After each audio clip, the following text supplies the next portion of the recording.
Good morning, everybody. Happy Friday.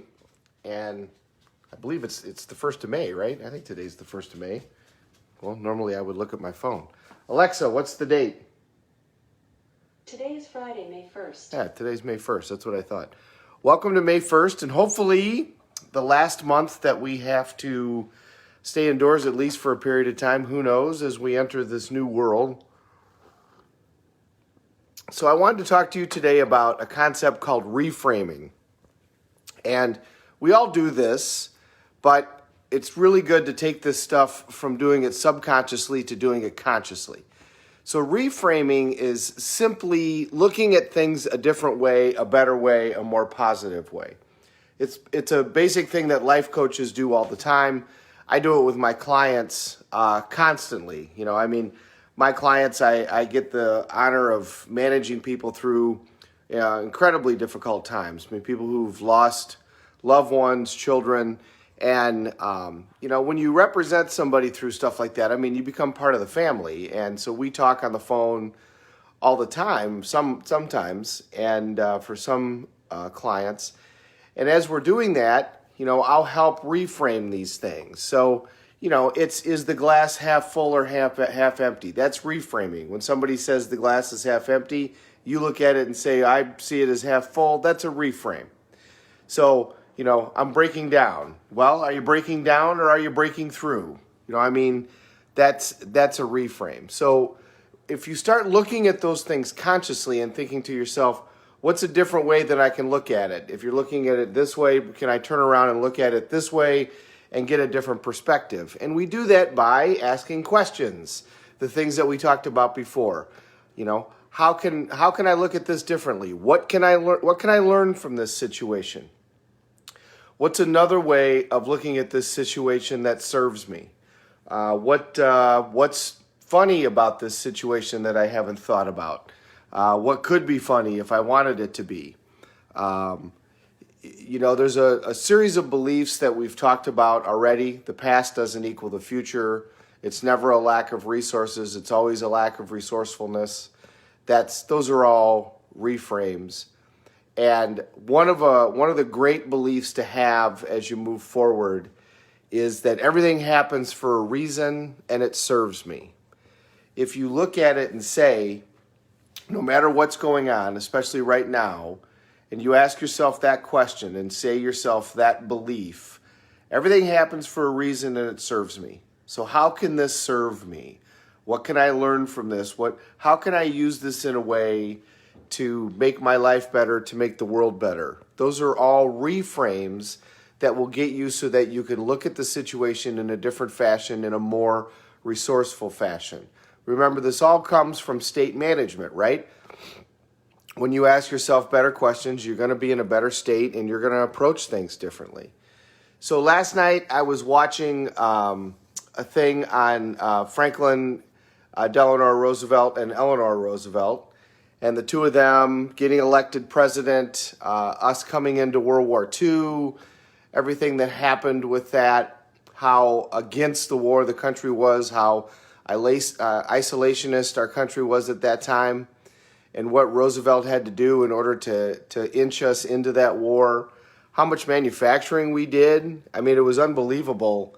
The Ford Motor Company, the average car that they built had around 300 parts, and the B bombers, I think the B-12, I can't remember what they were, the B-42 bombers, I don't remember exactly what they were, that they built had over 1 million parts, and they were rolling one of those off of the line every 63 minutes. That's how many of those they were making. It was astonishing, the manufacturing that this country did in order to get through World War II.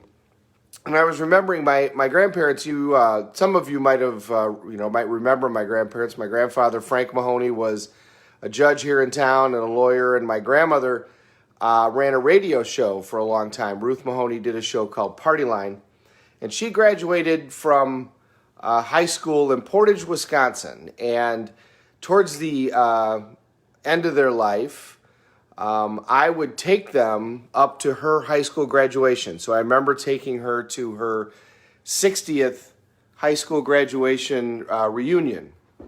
And I know that right now around here, there's a lot of high school students that are struggling, or at least that actually I haven't talked to any students. I hear parents saying that they're struggling dealing with that they don't get to go to a graduation, and they don't get to have prom, and they don't get to do those traditional transitional ceremonies that in the past we've all gotten to do.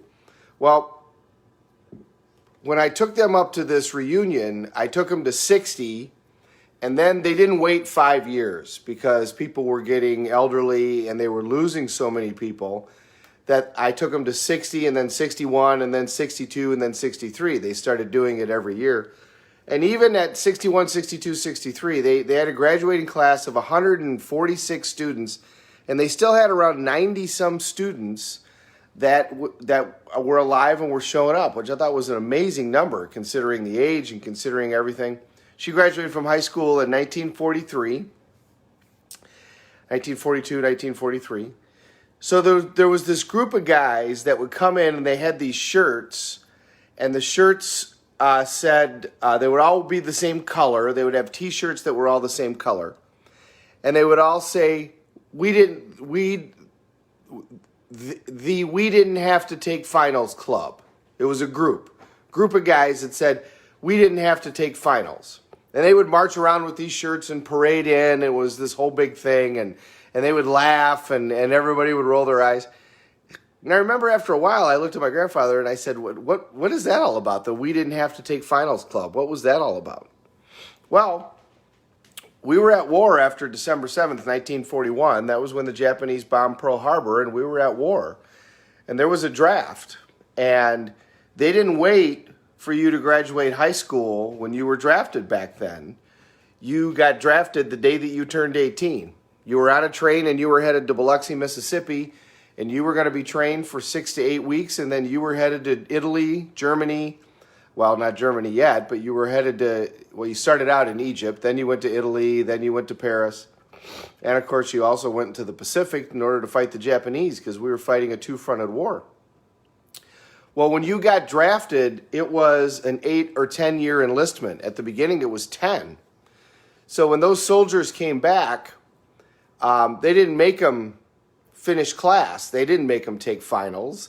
They just gave them their diplomas.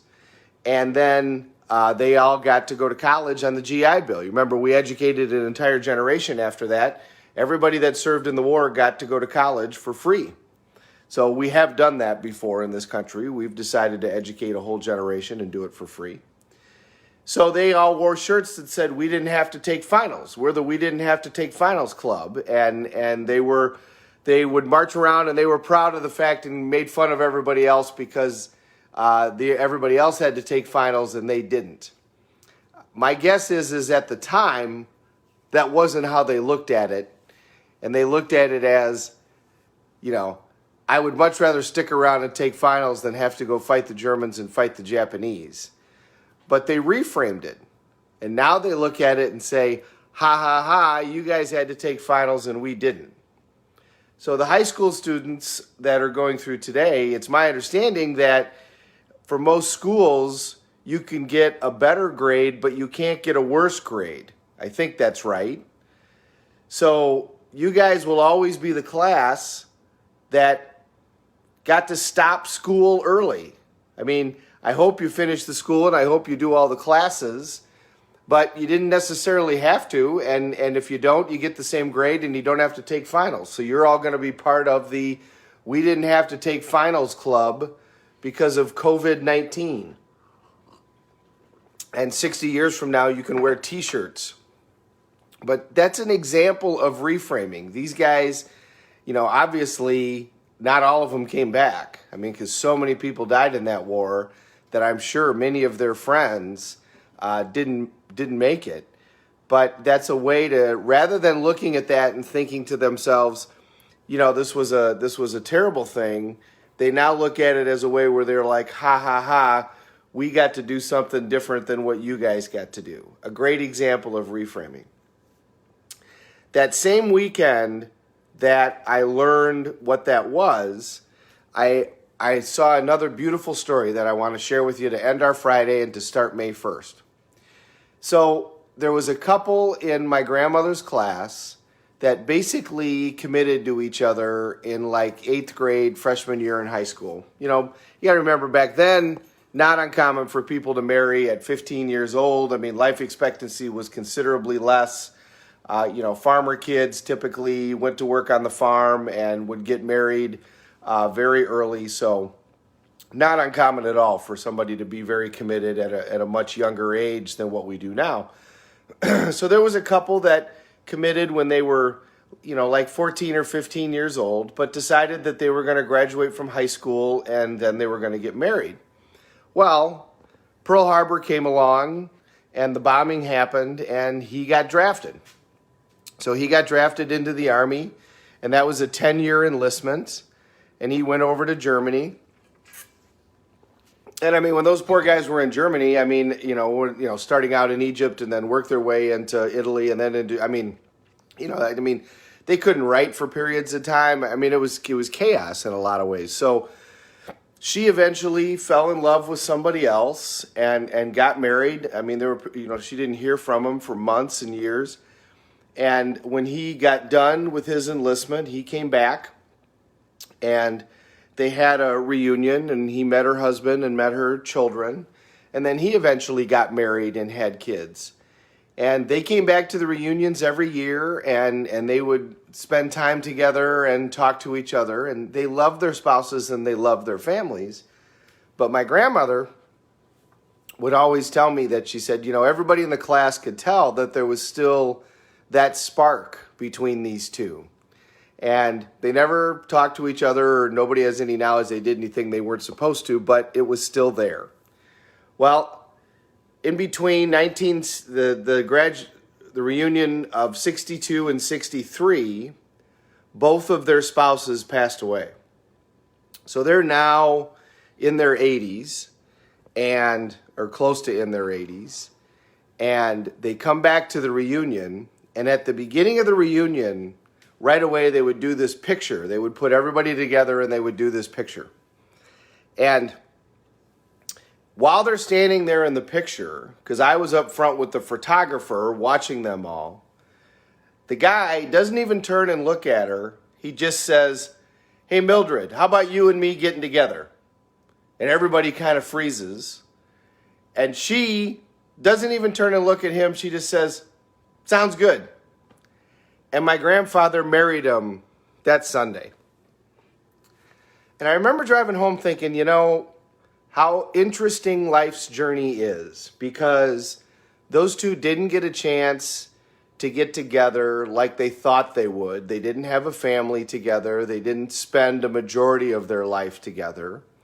But they both had great families, great spouses. They had lovely lives.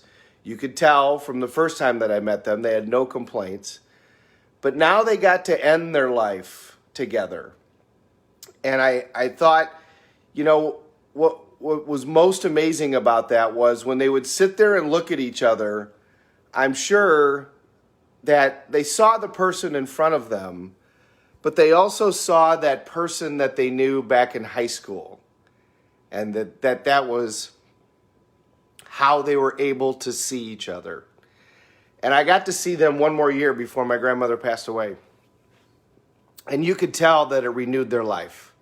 They came in and they were so happy to get to spend some time together before their life's journey ended. A great belief to have. Everything happens for a reason and it serves me. Happy May 1st. It's going to be sunny and gorgeous here in Northern Illinois. What's going on now is interesting. There's a lot of potential stress. There's a lot of potential strife. There's a lot of problems for sure. But as you look at it, what about if you ask that question and have that belief? What about this? Everything happens for a reason. This is happening for a reason, and it serves me. How can I look at this so that it serves me? Happy Friday, everybody. I will see you tomorrow morning. We're all going to get through this.